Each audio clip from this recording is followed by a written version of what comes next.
Salam dan bahagia. Kali ini kita akan membahas tentang Merdeka Belajar.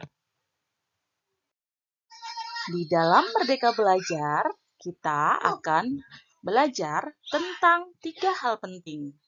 Yang pertama, tentang pemahaman gagasan dan prinsip pendidikan berdasarkan pemikiran Ki Hajar Dewantara.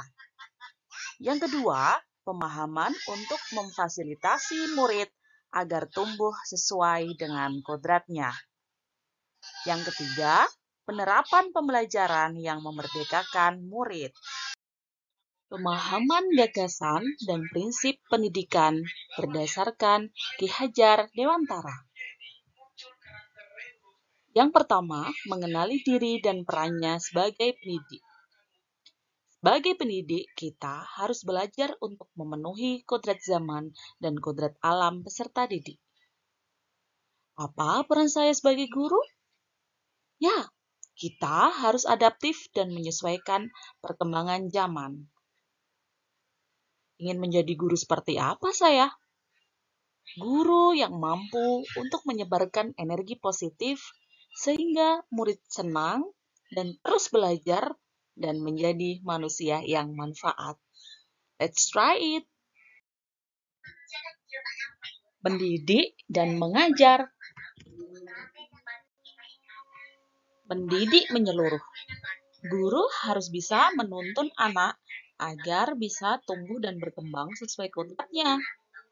Pengajaran adalah suatu cara menambahkan ilmu atau manfaat bagi hidup anak-anak secara lahir maupun batin. Pendidikan selama 1 abad?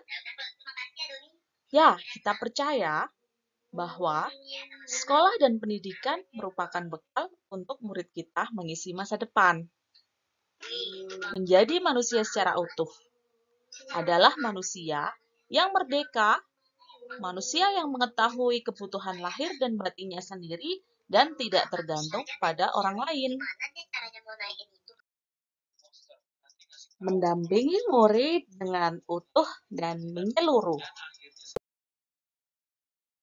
Kodrat murid. Ada 3 kodrat murid, yaitu kodrat keadaan, kodrat alam, dan kodrat zaman.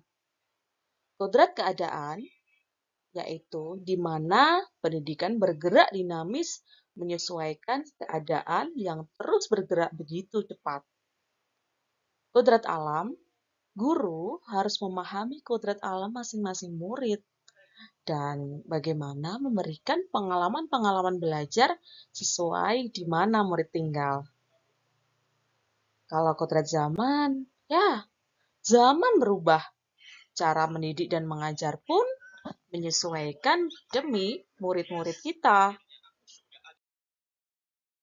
Asas trikon dari pemikiran Ki Hajar Dewantara. Apa itu trikon? Kontinu, konvergen, dan konsentris.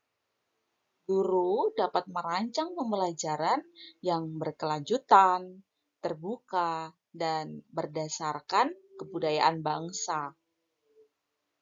Di sini, peran guru adalah menentukan tujuan yang dipelajari, memantau proses pembelajaran, dan juga membimbing murid untuk refleksi pengalaman belajar.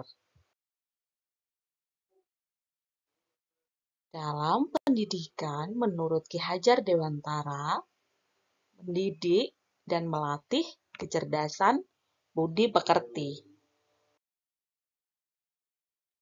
Bagaimana mendidik dan melatih kecerdasan budi pekerti? Budi pekerti. Kecerdasan berpikir murid harus dapat mengembangkan budi pekerti atau watak murid yang tidak hanya dibentuk di sekolah, tetapi dalam keluarga dan lingkungannya. Teori konvergensi dan pengaruh pendidikan. Integrasi teori tabula rasa, yaitu anak ibarat kertas kosong yang dapat diisi dan ditulis oleh pendidik. Dan teori negatif, bahwa anak ibarat kertas yang sudah terisi penuh dengan berbagai macam tulisan. Lalu, bagaimana teori konvergensi dan pengaruh pendidikan?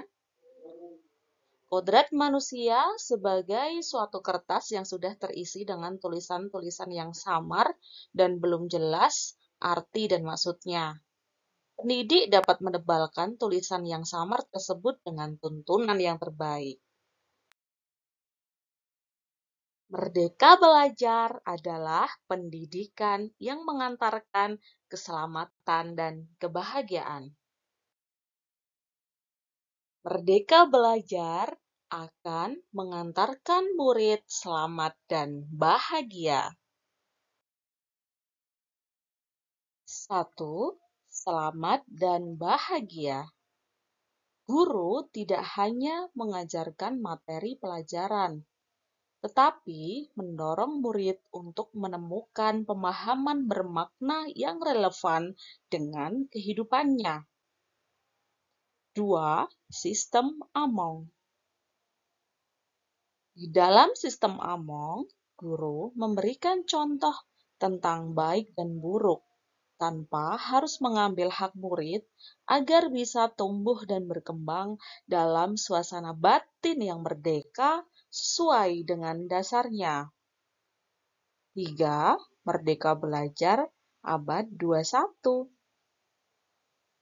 Murid adalah individu aktif dan juga menggunakan pendekatan saintifik. Murid bisa mengamati, menanya, mencoba, menalar, mengkomunikasikan. Tuntutannya adalah menjadi pembelajar sepanjang hayat dan juga membangun konteks diri serta identitas suatu bangsa. Terima kasih. Sampai jumpa di video selanjutnya.